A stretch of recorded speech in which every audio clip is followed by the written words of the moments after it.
പോടാ ഭയങ്കര അയ്യോ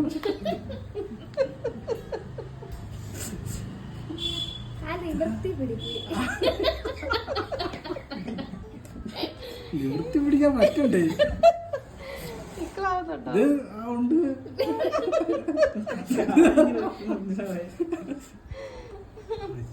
കുറച്ചും കൂടെ കാല് ഫ്രണ്ടിലോട്ടൊക്കെ കാല് മാത്രമേ നല്ല കാല് ആരോ ഞെക്കുന്ന പോലില്ലേ അടിവശം. അതെ നീ ഈ കാലത്തിന് ഇറുക്കി പിടിച്ചിരിക്കുന്നത് റിലാക്സ് ചെയ്ത് കൈ ആട്ടങ്ങനെ. ഫസ്റ്റ് എക്സ്പീരിയൻസ് ഇങ്ങനെ രണ്ട് കൈ വന്നിങ്ങനെ ഫുഡ് മസാജറിലെ എക്സ്പീരിയൻസ്.